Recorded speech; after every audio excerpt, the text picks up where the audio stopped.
नमस्कार दोस्तों, मैं राम निवास और आप सभी का तैयारी कर लो एप्लीकेशन पर हार्दिक स्वागत है। तो दोस्तों, एवरेज की सीरीज में आज नेक्स्ट पार्ट के बारे में डिस्कस करते हैं, जिसके अंदर काफ़ी एडवांस लेवल के हम क्वेश्चंस करने वाले हैं। देखिए, पहला क्वेश्चन आज का इसमें दिया है कि भाई एक छात्र 2 अंकों वाली 10 संख्याओं का औसत ज्ञात करता है। भाई कोई छात्र है, वो 2 अंक वाली 10 संख्याओं का एवरेज अगर फाइंड आउट करता है, यदि एक संख्या के अंकों को बदल दिया जाता है तो एवरेज जो औसत है वो 2.7 कम हो जाता है। तो 2 अंकों वाली संख्या के अंकों का अंतर क्या होगा, ये चीज आपको फाइंड आउट करनी है। तो दोस्तों, मैंने आपको लास्ट क्लास में या लास्ट वीडियो में मैंने आपको बताया भी था कि अगर मान लो कोई भी 2 अंक वाली संख्या है और उसके अंक पलटने से क्या होता है क्या नहीं होता, उन सारी चीजों के बारे में हमने डिस्कस किया था। तो देखिए, एक बार मैं फिर आपको बता देता हूं कि अगर मान लो कोई भी 2 अंक की संख्या है, सपोज दैट आप कुछ भी ले लो, जैसे मान लो आपने लिया 34, ठीक है।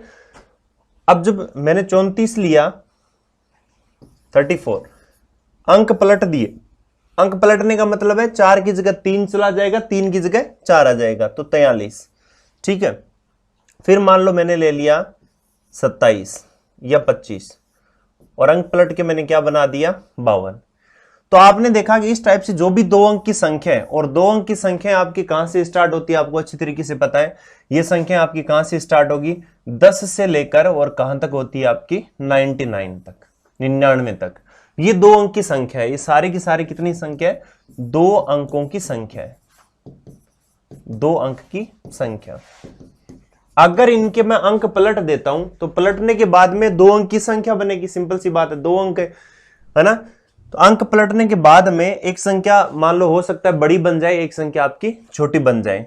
तो यहां पर आपने इनका अंतर अगर लेते हो तो अंतर इसका कितना आ रहा है आपका 9। यहां पर अंतर इसका कितना आ रहा है, यहां पर देखिए अंतर कितना आ जाएगा आपका 27, ठीक है। अब एक चीज देखो, यहां पर आपने ये देखा कि जब इनका अंतर 9, 27, इस तरीके से कोई भी संख्या ले लो, आप खुद कोई और एग्जाम्पल लेके इनको चेक कर सकते हो। तो आप यहां पर पाओगे कि जो अंतर जो आता है वो हमेशा किससे डिविजिबल होता है, किससे विभाजित होता है, वो हमेशा और हमेशा किससे विभाजित होता है, 9 से विभाजित होता है। यानी 2 अंक की संख्या तथा उसके अंक पलटने से बनी संख्या का अंतर हमेशा किससे विभाजित होता है, 9 से विभाजित होता है। यदि अगर मान लो ये कितनी बार इसको डिवाइड कर रहा है, 1 बार, ये कितनी बार कर रहा है, 3 बार, आपने देखा कि जो अंकों का अंतर, जो संख्याओं का जो अंतर है वो हमेशा 9 से विभाजित होता है। वो जितनी बार उसको विभाजित करता है, जो भागफल जो आपका आता है वो हमेशा उस संख्या के अंकों के अंतर को दिखाता है। देखिए, 9 में 9 का भाग दिया, कितनी बार गया, 1 बार। तो इसका मतलब ये कि इस संख्या के अंकों का अंतर कितना है, 1 है, ठीक है। समझ में आई बात। यहां पर देखिए कितनी बार भाग गया, 3 बार। तो ये आपका यहां पर किसको दिखा रहा है, इस संख्या के अंकों के अंतर को दिखा रहा है, ठीक है। तो समझ गए होंगे बात को आप। तो यहां पर आपने देखा कि इस तरीके से अगर मान लो जब अंक पलट जाएंगे तो या तो संख्या बड़ी बन जाएगी या संख्या छोटी बन जाएगी। जैसे मान लो मैंने लिया 83, ठीक है। आपको उस तरह एवरेज कैसे होगा, मान लो फॉर एग्जांपल मैंने ये लिया 83, भाई 83 आपकी एक संख्या मैंने ले ली और मैंने क्या कि इसके अंक पलट दिए, तो पलटने पर ये कितनी बन जाएगी, 38। तो एक बात बताओ, अगर एवरेज मुझे इसका एवरेज में अगर इसको फाइंड आउट करना था, अंक गलती से पलट गए, वो 38 लिखा गया, तो एवरेज अब बताओ योग कम होगा कि ज्यादा होगा, तो योग क्या होगा, कम होगा, ठीक है। तो एवरेज भी क्या हो जाएगा, कम हो जाएगा। हमने इससे पहले कई क्वेश्चंस किए थे, उनमें एवरेज क्या हो रहा था, बढ़ रहा था। तो आपको एग्जाम में क्वेश्चन इस टाइप के आ सकते हैं कि एवरेज कम भी हो सकता है, एवरेज बढ़ भी सकता है। तो यहां पर देखिए कि इसमें क्या होगा कि हमेशा कितनी संख्याएं आपको दी होगी, लगभग मोस्ट ऑफ केस में आपको 10 संख्याओं की बात करेगा, और एक संख्या के अंक पलट दिए तो पलटने के बाद में औसत इतना 2.7 कम हो गया। मतलब औसत का मतलब है प्रत्येक संख्या पर 2.7 कम हो गया। तो प्रत्येक संख्या पर 2.7 कम हुआ तो ऐसी संख्या कितनी है, 10। तो कुल मिला के अंतर कितने का था, 27 का। मतलब उस संख्या के अंकों में कोई तो पलटा गया, पलटने पर नई संख्या बनी है, तो अंतर वहां पर जो बना था वहां क्रिएट हुआ था, वही अंतर यहां पर कितना है, 27 है। अब ये 27 में किसका भाग जा रहा है, आपका 9 का। कितनी बार जा रहा है, 3। तो ये उसी संख्या का अंतर था 27, और अंतर हमेशा किससे विभाजित होता है, 9 से। 9 का मैंने भाग दिया, कितनी बार गया, 3। तो हमेशा उस संख्या का अंकों का अंतर कितना होगा, 3 होगा। तो आप हमेशा ध्यान में रखना कि इस टाइप का क्वेश्चन आता है तो उसमें अंकों का अंतर ही आपसे पूछा जाएगा, ठीक है, समझ में आ गया बात। हो सकता है आपको यहां पर कोई संख्या भी दे सकता है, यहां पर कोई भी संख्या लिख देगा कि बताओ निम्न में से कौन सी संख्या है, तो अगर संख्या भी यहां लिखता है ना तो ध्यान में रखना लॉजिक यही लगेगा, उनकी उस संख्या के अंकों का अंतर कितना होना चाहिए 3, अदरवाइज हम कोई संख्या ऐसे निकाल भी नहीं सकते। ठीक है, फिर देखो 3 व्यक्ति एबीसी है, उनका औसत वजन 84 केजी है, 84 किलो है, 3 आदमी एबीसी, एक और व्यक्ति डी के आ जाने से, 3 तो पहले से थे, डी और आ जाता है तो आते ही उनका एवरेज कितना हो जाता है, औसत वजन 80 किलो हो जाता है। यदि एक व्यक्ति ई जिसका वजन डी से 3 किलो अधिक है वो ए के बदले आ जाता है, तो अब बी सी डी ई का जो औसत वजन है वो 79 केजी हो जाता है। ठीक है, अब स्टेप टू स्टेप इस क्वेश्चन को लेके चलते हैं। यहां पर 79 है, यहां पर 80 है, यहां पर 84 है। देखिए पहले आदमी कितने थे 3 एबीसी, उनका एवरेज कितना था 84, तो बंदे 3 थे, हम टोटल निकाल लेते हैं। तो 84 इंटू 3 अगर मैं करूं तो 12 और 240 कितना हो गया 252 केजी। ठीक है, अब एक व्यक्ति और आ गया डी, तो डी के आ जाने से तो 3 पहले से थे, बंदे कितने हो गए 4, तो मैं क्या करूं ए प्लस बी प्लस सी और प्लस का डी, तो 4 तो 80 इंटू कितना कर दूं 4, कितना हो गया 320 केजी। आपको पता है 3 का ये वजन था, 4 का ये वजन है। अगर मैं यहां पर एबीसी का मान यहां रख देता हूं, एबीसी का मान कितना है 252, तो मैं 252 यहां पर रख देता हूं और प्लस में डी बराबर 320 कर दूं, तो डी का मान यहां पर 320 माइनस 252 कितना निकल कर आ जाएगा भाई, देख लो 68 किलो। कितना निकल कर आ जाएगा 68 किलो। ठीक है, या हम डी को निकाल सकते हैं। अब क्या कह रहा है कि ई जिसका वजन डी से 3 किलो अधिक है, तो ई को हम कैसे निकालेंगे, डी से 3 किलो अधिक है तो 68 और 3 कितना हो जाएगा 71 किलो, 71 किलो 71। अब क्या कह रहा है कि बी सी डी ई का औसत वजन 79 केजी है, बी सी डी ई का यानी बी का और सी का और डी का और ई का औसत वजन 79 है, तो 79 इंटू 4 कर दूं तो ये कितना हो जाएगा 320 माइनस 4 अगर मैं करूं तो 316 आ जाएगा। ठीक है, अब क्या करूं, पूछा क्या आपसे ए का वजन क्या होगा, यहां पर क्या पूछा है ए का वजन क्या होगा, तो सिंपल सी बात है अगर ए का वजन निकालना है तो ए यहां पर देखिए, यहां पर ए है तो ए का निकालना है तो आप बी सी डी को हटाना पड़ेगा, है ना, बी सी डी का मान आपको पता होना चाहिए, तो ए का निकालना है तो यहां पर डी और ई का मान तो पता है मुझे, बी सी का मान मिल जाएगा, तो मैं बी प्लस सी का अगर मान निकालूं तो 316 में से डी का कितना है भाई, देखो डी का 68 किलो और ई का कितना है 71 किलो, ये इसमें से अगर मैं घटा देता हूं तो आप देखिए ये टोटल कितना आ जाएगा, 316 में से अगर मैं यहां पर ये घटाऊं तो 9 और कितना हो जाएगा 139 किलो यहां से घटेगा, तो जब 139 इसमें से जाएगा तो यहां पर B प्लस सी, तो हमारे पास में कितना निकल कर आ जाएगा 116 और 61, 116 और 61, तो ये आपका आ जाएगा 177, कितना हो जाएगा 177 177, तो बी और सी की जो वैल्यू है वो कितनी हो जाएगी 177।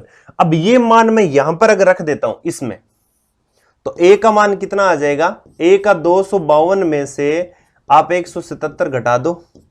ठीक है, तो जब आप ये घटाओगे तो आपके पास वैल्यू किसकी निकल कर आ जाएगी, ए की वैल्यू निकल कर आ जाएगी, क्योंकि बी और सी का मान हम वहां से निकाल चुके हैं। तो यहां पर आपने देखा कि टोटल हमारे पास में कितना आ गया 52 और 23, यहां पर अगर 52 और 23 की बात करूं तो मेरे पास में कितना निकल कर आ रहा है 75 किलो 75, यानी सी ऑप्शन हमारा राइट आंसर है। तो इस टाइप के क्वेश्चन भी एग्जाम में आते हैं एवरेज से रिलेटेड, जहां पर इसका मतलब क्या होता है हमें डायरेक्ट योग में जाना होता है और वैल्यू पुटिंग के सारे होते हैं, इधर उधर से उठाओ और उनकी वैल्यू रखो और दूसरा फाइंड आउट करो। तो इस टाइप से ये क्वेश्चंस आपके चलते हैं, स्टेटमेंट बेसिस होते हैं, तो इस तरीके से आप इनको सोल्व कर सकते हैं। देखिए बहुत ही अच्छा क्वेश्चन है, प्यारा क्वेश्चन है, जल्दी से इसको बताओ। किसी छात्रावास में 35 विद्यार्थी थे। मैं एक चीज आपको बताता हूं, इस क्वेश्चन को अगर करना है तो मैं डायरेक्ट करके बता सकता हूं।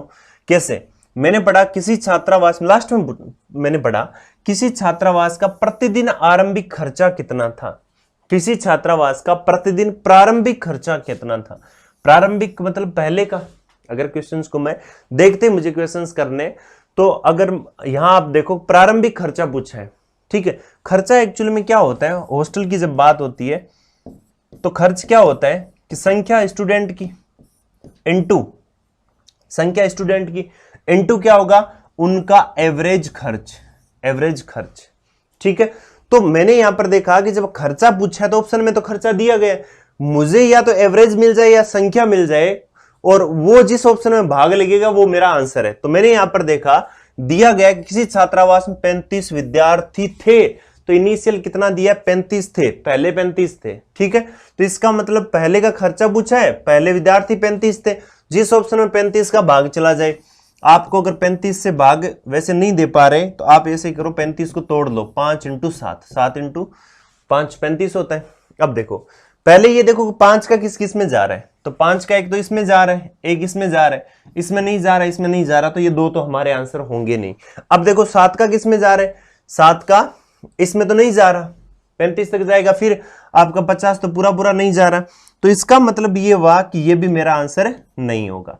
तो फिर आंसर 7 का इसमें पूरा पूरा जा रहा है, इसका मतलब डी ऑप्शन मेरा राइट आंसर होगा। तो इस तरीके से भी आप इसको कर सकते हो। तो सिंपल मैंने देख के भी क्वेश्चंस को करने की आपको चीज बता दी है कि किस तरीके से हमें करना है, तो आप इस तरीके से इसको फाइंड आउट कर सकते हैं। बाकी देखो हम बात करते हैं बेसिक मेथड की, बेसिक मेथड से मैं इसको कैसे करता हूं, ठीक है। यहां पर देखिए आपको कहा गया किसी छात्रावास में 35 विद्यार्थी थे, यदि विद्यार्थियों की संख्या 7 बढ़ जाती है। अगर 35 विद्यार्थी थे, पहले 35 विद्यार्थी थे, ठीक है। मैं यहां पर कंपेयर करता हूं कि ये पहले की कंडीशन है और अब की कंडीशन है। पढ़ लेते हैं, पहले क्वेश्चन को देख लेते हैं। 35 विद्यार्थी, यदि विद्यार्थियों की संख्या 7 बढ़ जाती है तो 35 से बढ़ के कितने हो जाएंगे, 42।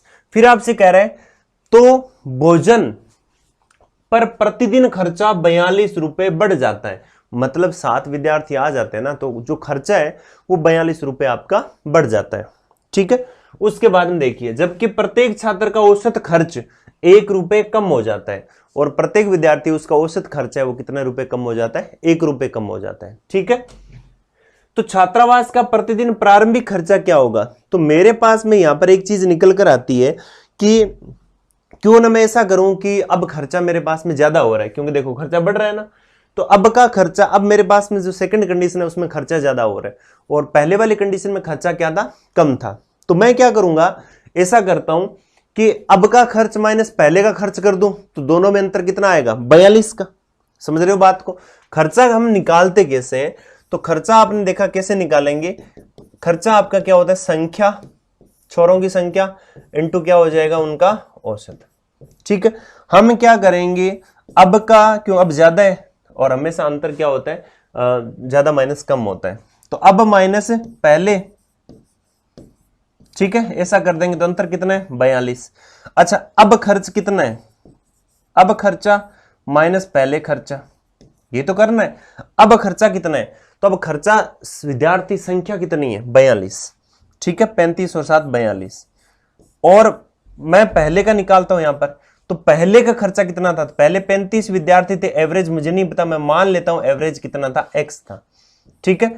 अब क्या हो रहा है कि प्रत्येक छात्र का औसत खर्चा 1 रुपए कम हो जाता है, तो इसका मतलब अगर पहले x था तो अब कितना x - 1 है, ठीक है, बराबर अंतर कितना है, 42। अब हम इसको सोल्व कर लेते हैं, ये कितना हो गया, 42x माइनस 42 माइनस 35x बराबर 42। यहां पर हमने अंतर लिया तो ये 35x, तो x में से x वाले घट गए, तो यहां पर कितना आ जाएगा, 7x, 7x माइनस 42 बराबर 42, तो 7x बराबर कितना आ गया, 84। तो x का मान 84/7 यानी कितना आ गया, 12। x का मान कितना आ गया, 12। पहले का खर्चा आपसे क्या पूछा है, पहले का खर्चा, तो पहले खर्चा कितना था, 35x, तो पहले का खर्चा जो प्रारंभिक खर्च है वो कितना था, पहले का जो खर्चा था वो कितना था, 35x, 35x, तो 35 इंटू क्या कर दो, 12, ठीक है। तो 12 इंटू 3 कितना हो जाएगा 36, और 60 कितना आ जाएगा आपका 420। तो यहां पर जो निकल कर कितना आ रहा है मेरे पास में खर्चा 420। तो इस तरीके से आप इनको सोल्व कर सकते हो। सोल्व करने की मैंने आपको एक माइंड का मेथड बता दिया और एक इस टाइप से मेथड बता दिया। आप दोनों तरीकों से इसको सोल्व कर सकते हो। काफी अच्छा क्वेश्चन है। देखिए नेक्स्ट क्वेश्चन की बात करते हैं। एग्जाम में इस टाइप के क्वेश्चंस भी आपसे पूछे जाते हैं।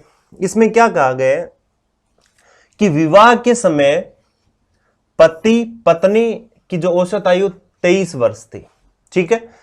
विवाह के 5 साल बाद उनका 1 वर्ष का बच्चा है, तो बच्चे के जन्म के समय परिवार की औसत आयु क्या थी। अब क्या करते हैं कुछ लोग, बच्चे के जन्म के समय, मेन यहां पर जो कंफ्यूजन करने वाली, जो यहां पर हमें दिक्कत करने वाली लाइन है, वो इतना सा टर्म है बच्चे के जन्म के समय। अब बच्चे के जन्म के समय हमें यह दिक्कत आती है, पहले मियां बीबी 2 थे, अब बच्चा और आ गया, और बच्चे के जन्म के समय अगर मुझे एवरेज उनका निकालना है तो मैं बच्चे को काउंट करूं या ना करूं, कैसे करूंगा, सबसे बड़ी दिक्कत ये है ना। अब हम क्या करें बताओ, बच्चे को या तो काउंट करें या बच्चे को काउंट ना करें। भाई बच्चे के जन्म के समय कैसे मान के चले कि भाई 2 बंदों का भाग दूं या 3 का भाग दूं, किस तरीके से हम डिसाइड करेंगे। तो आइए, अगर इस टाइप का कंफ्यूजन होता है ना, तो ऑप्शन हमेशा, ये बात किस पर डिपेंड करती है, ऑप्शन पर डिपेंड करती है। उससे पता चलता है कि एग्जामिनर किस व्यू में वो इस चीज को पूछना चाहता है।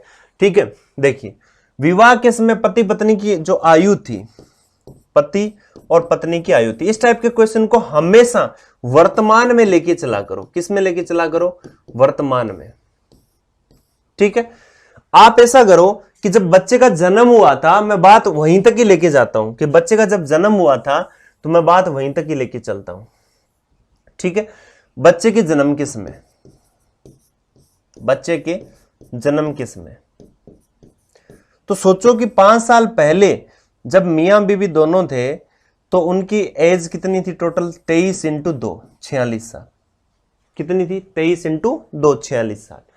अब क्या कह रहा है, अब 5 साल बाद में उनके 1 साल का बच्चा है, तो इसका मतलब यह हुआ कि जब भाई अब बच्चा 1 साल का है, तो जब बच्चा 1 साल का हुआ तब बाप भी 1 साल बड़ा था, मां भी 1 साल बड़ी थी। ठीक है, तो इसका मतलब जब बच्चे का जन्म हुआ था तब मां और बाप कितना कितना बड़े थे, 4 साल ही बड़े थे, है ना।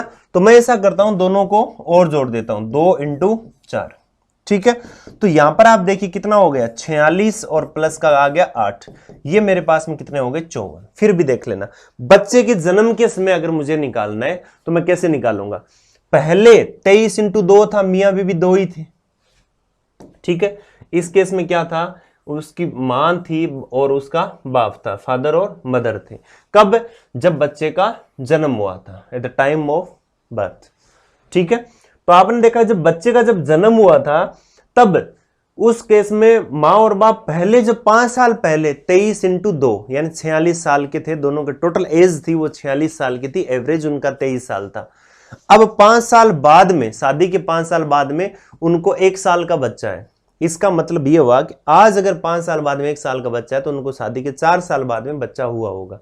ठीक है, तो बच्चा जब 1 साल का हुआ तो मां भी 1 साल बड़ी होगी, बाप भी 1 साल बड़ा होगा। तो चाहो तो वर्तमान से आके आप पीछे जा सकते हो, अदरवाइज आप ऐसा मान सकते हो कि जब बच्चे का जन्म हुआ था तब मां भी 4 साल बड़ी थी और बाप भी 4 साल बड़ा था।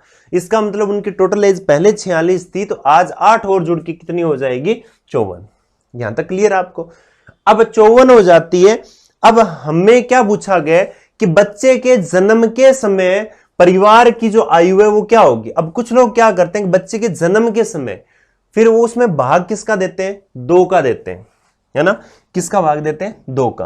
कि साहब बच्चे का जन्म हुआ था तो हम 2 का भाग दे देंगे, एवरेज एज कितनी आ जाएगी 27। क्यों भाई, बच्चे के जन्म के समय जब जन्म हो गया उसका, है ना, जब उसका जब जन्म हुआ तो जन्म होते वो बंदे तो 3 हो गए ना। ठीक है, उसने दिन नहीं लिए, वो मतलब कुछ उसने उम्र नहीं ली, लेकिन हो तो गया, एग्जिस्टेंस तो है, वो प्रकृति में उपस्थित तो है बंदा, तो वहां पर 2 का भाग नहीं लगेगा, वहां पर कितने का भाग लगेगा, 3 का। तो यहां पर जो आपका एवरेज है वो कितना निकल कर आ जाएगा, कितना निकल कर आ जाएगा 18। तो बच्चे के जन्म के समय उस परिवार का जो एज थी, एवरेज एज थी, औसत आयु थी, वो कितनी थी 18। ठीक है, तो समझ गए होंगे बात को। फिर देखो नेक्स्ट क्वेश्चन की बात करते हैं कि पति पत्नी और उनके बच्चे की औसत आयु 3 वर्ष पूर्व 27 साल थी। मैं क्या कह रहा हूं, आपको तो वर्तमान में आना है। कहां तक आना है? वर्तमान में।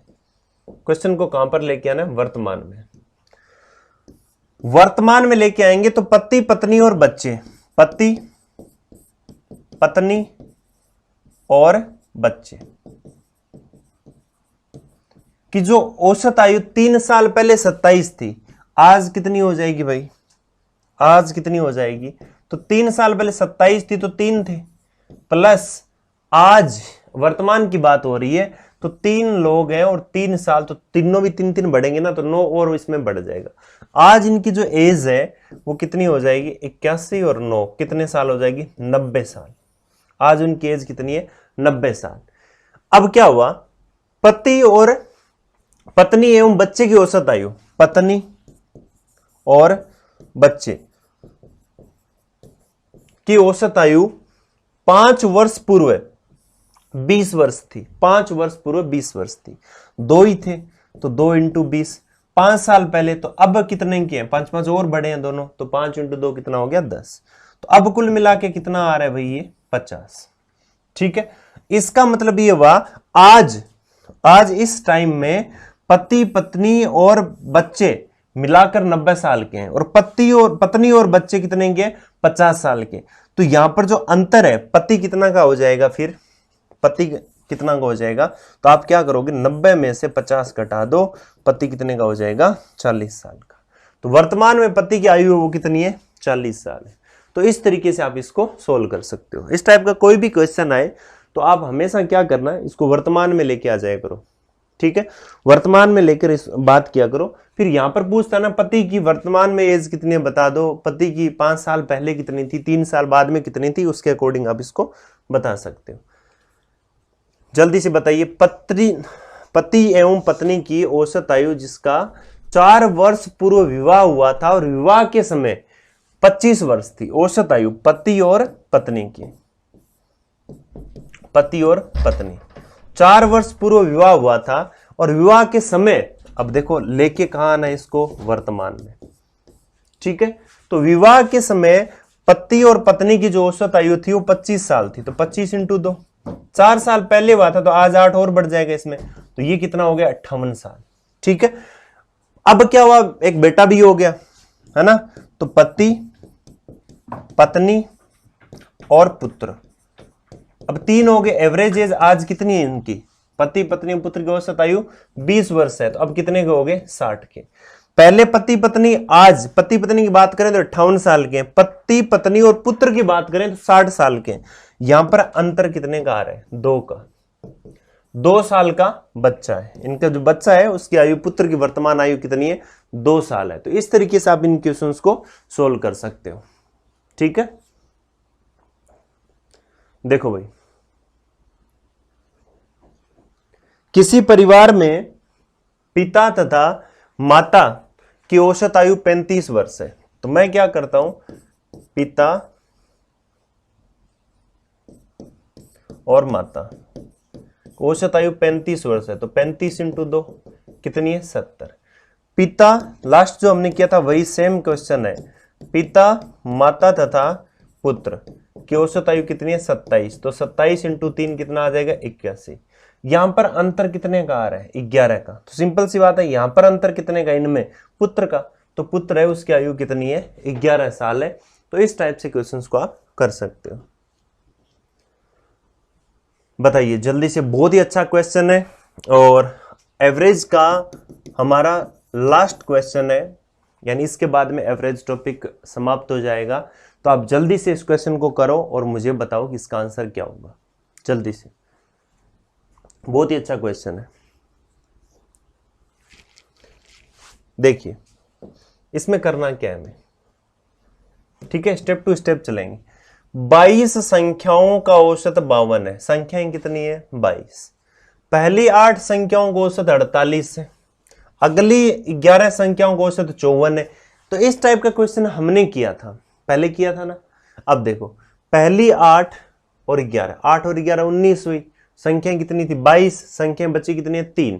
अगर एक संख्या बचती, तो ऐसा क्वेश्चन हमने पहले किया था, एक संख्या बचती तो आपसे वो डायरेक्ट उसका मान पूछता कि बताइए 22वीं संख्या का मान क्या होगा, 20वीं संख्या का मान क्या होगा। लेकिन यहाँ पर संख्या कितनी बच रही है, हमारे पास में 3 संख्या बच रही है, और 3 संख्याओं की जब वैल्यू आपसे या तो एवरेज पूछेगा उनका, और या अगर उनका मान पूछना है तो ये आपस में उनका कुछ ना कुछ लिंक देगा, जैसा इसमें दिया गया है कि 20वीं संख्या 21वीं से 7 कम है और 21वीं संख्या 22वीं से 4 कम है, इस तरीके से। तो मैं ऐसा करता हूं कि सभी संख्याओं को लिख लेता हूं, भाई इन सब का योग बराबर इनका योग, ठीक है, सबका बराबर होना चाहिए। तो मैंने क्या किया यहां पर कि पहली 8 संख्या इंटू 48, ठीक है, प्लस में 11 संख्या इंटू कितना है 54, 54, ये यहां पर योग निकाल लिया। कितनी संख्याएं होगी यहां पर, अगर इन संख्याओं की अगर मैं बात करूं तो यहां पर ये संख्या कितनी है 19, कितनी संख्या है 19 संख्या, ठीक है।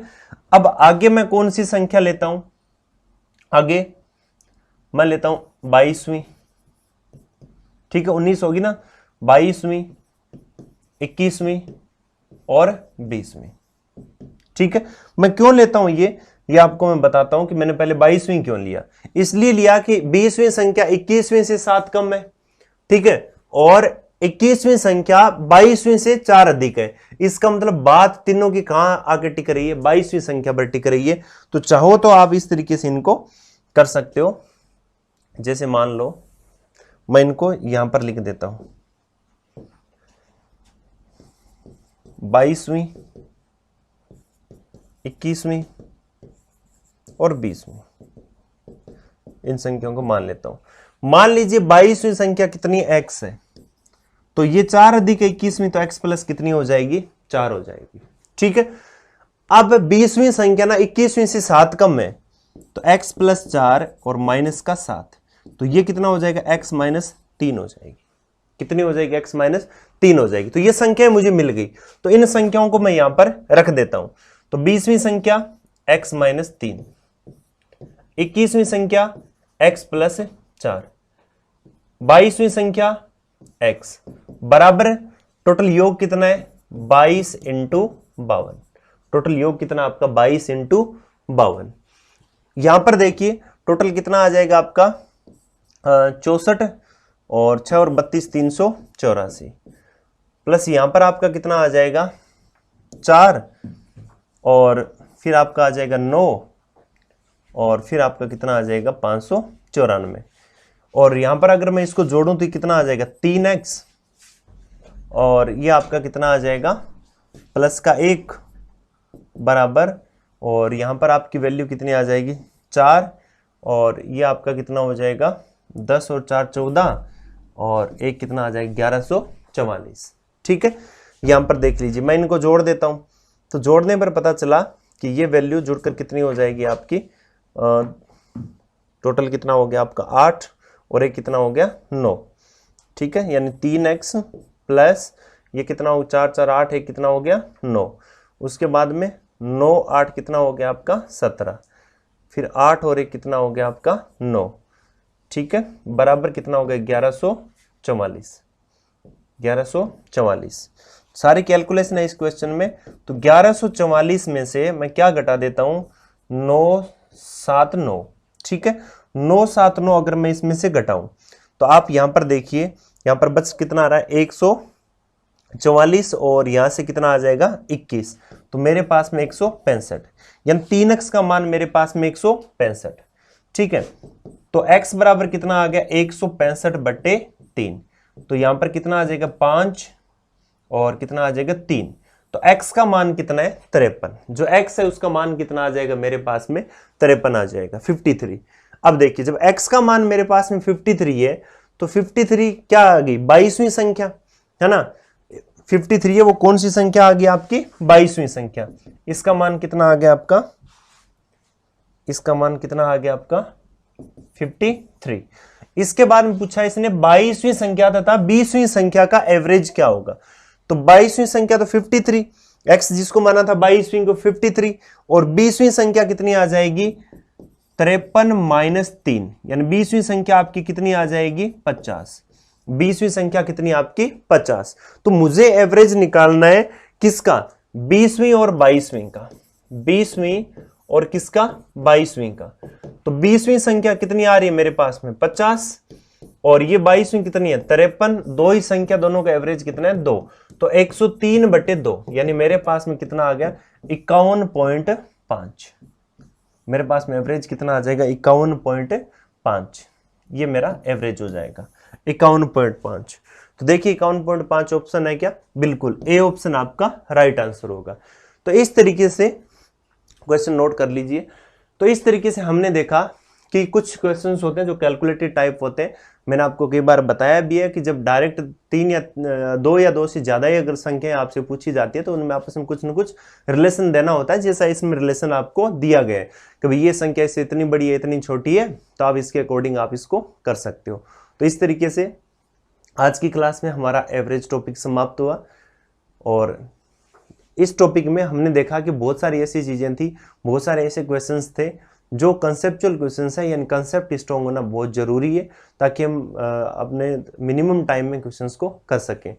तो लगातार क्वेश्चंस की प्रैक्टिस करते रहिएगा। मिलते हैं नेक्स्ट क्लास में। Thank you so much, wish you all the best.